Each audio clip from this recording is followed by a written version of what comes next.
A good portrait reveals the soul of the sitter. That's what we're told. I think it's rubbish. A painting is basically a two-dimensional object that's masquerading as a three-dimensional object. It's a subjective and theatrical construction which, at best, can only reflect perhaps a sense of the character or the mood of the sitter, not their soul. I have a problem with portraits and with portraiture. I feel rather ambivalent about portraits. And this is ironic, given that I've given a good proportion of my life to making them. We all fantasize about how we would like to appear. And when someone approaches a portrait painter, this is when these sorts of fantasies tend to rise to the surface.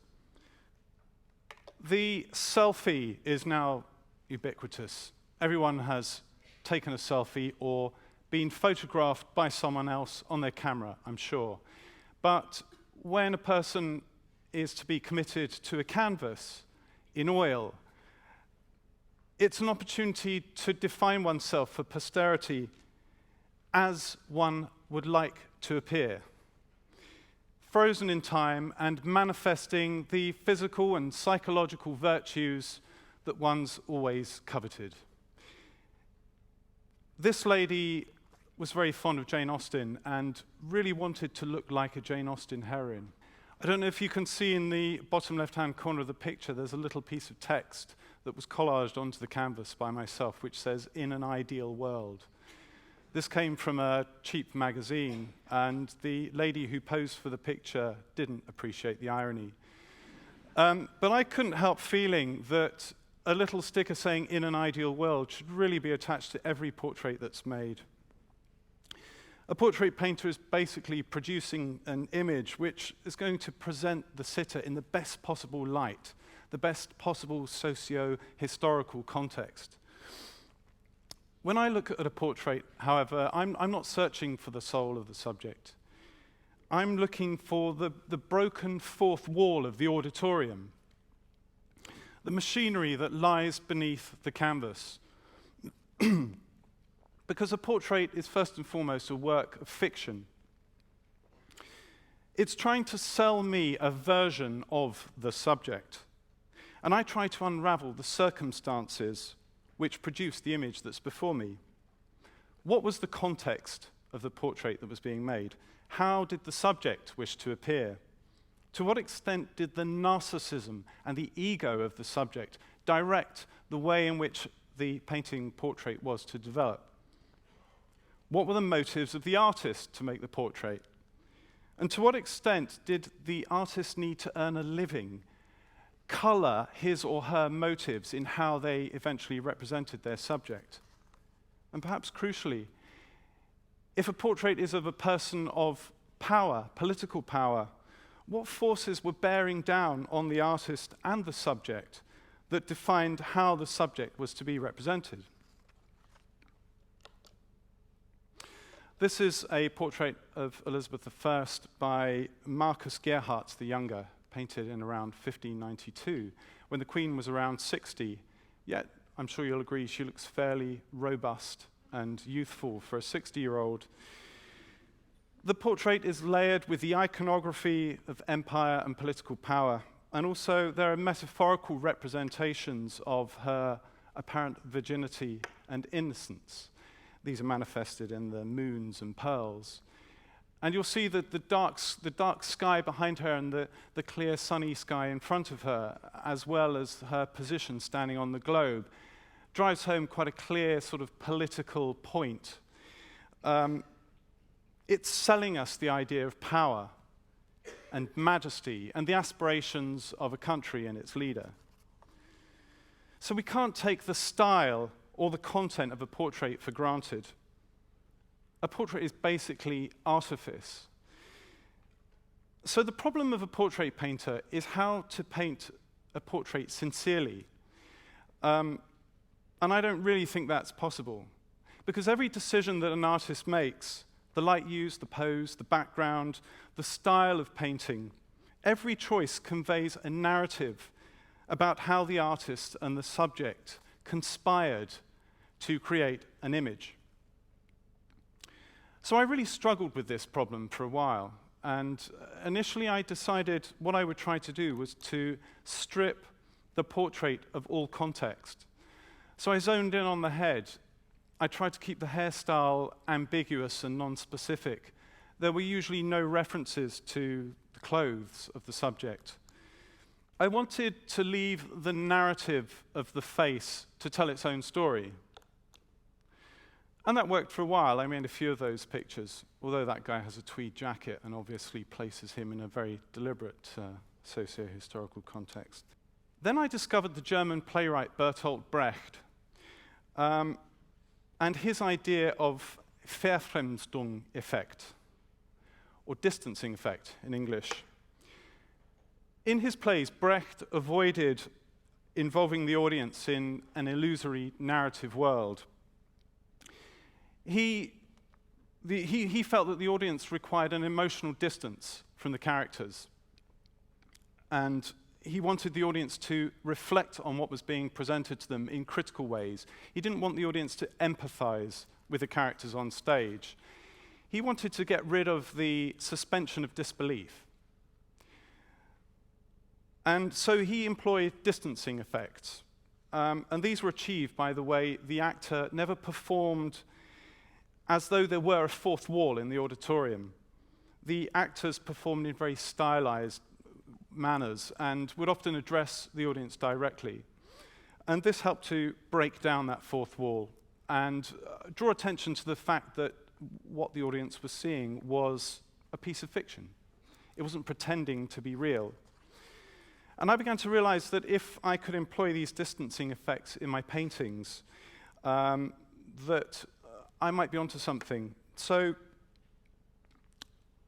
I developed 4 approaches to creating distancing effects in my own work. As a student in the early 90s, I went to Norwich Cathedral, and I saw this roof boss on the ceiling. And this is depicting the Last Supper. And it's seen from a great distance, because it's on the ceiling. And I realized that I could play with perspective. This taught me about perspective, and it changed the way I worked. So I realized I could combine 2 perspective systems.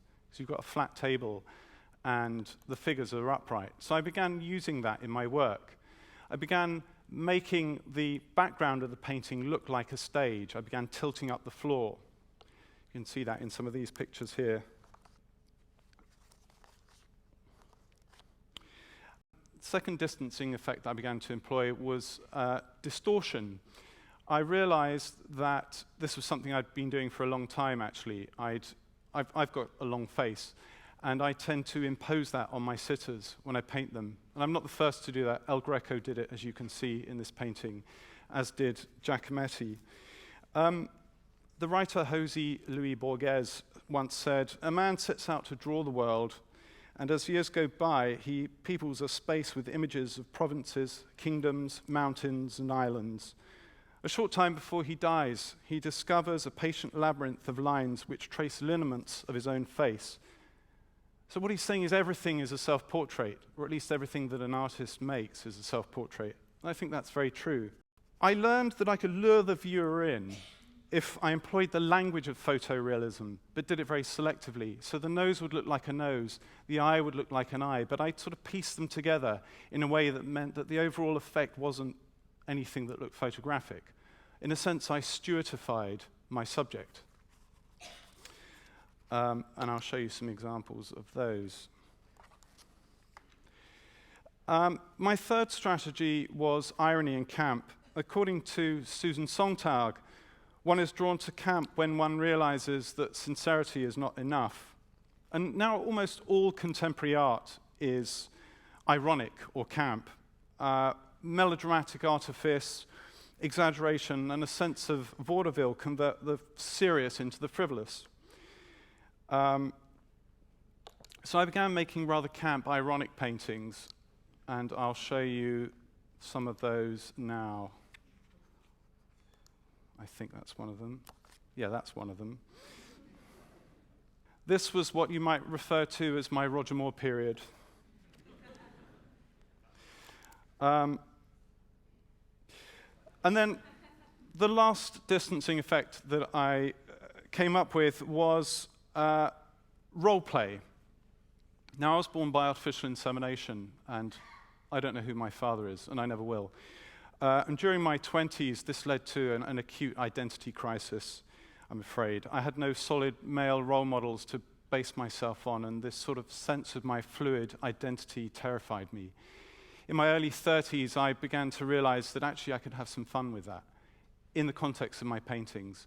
So I was on a trip to Arizona, and I found a really terrible landscape in this junk shop with a wonderful sort of wooden frame on it. And I bought it, and I took it home, and I painted a self-portrait into this canvas.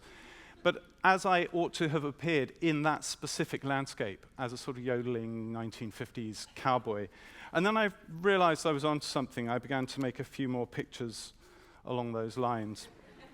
And with each of these, I viewed the landscape as a sort of bare stage that was just waiting for an actor. And I think all humans find identity through role-playing. But I realized that I could do that in a very sort of highly self-conscious and ironic way. And so my wife and I have inhabited lots of these pictures over the years, drawing on all sorts of influences, films, plays, all sorts of things. I realized I could take that kind of role-playing one stage further, and the ultimate way of performing something is, of course, to make a film. So I made a film, and it was called Maze. And I asked Keira Knightley if she'd be in it, and she was free that week. So she was in the film as well. And this has no sound, but that's probably good, because I can talk across it. So this was the ultimate form of role play. This is me playing out an idea on film. And it was a great opportunity. And then I read that if you're giving a talk, you have to come up with a conclusion. And I'm afraid I don't really have any neat ways of finishing my little talk. I guess in making the paintings that I've showed you, I haven't figured out who my father is.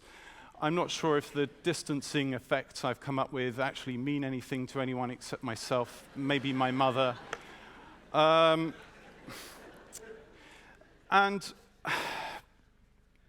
at least I'm now reconciled to the idea that identity is fluid, and I'm okay with that, and I can sort of get on with that. And in fact, I don't really think about that anymore. I have a son, and I'm more concerned with his identity now. I don't even think about that anymore.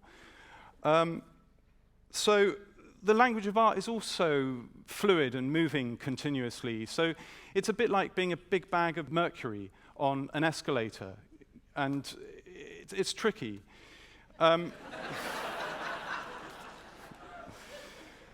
So really, my conclusion is I don't have any answers, actually. But perhaps that's the point of being an artist. I just have questions. Thank you.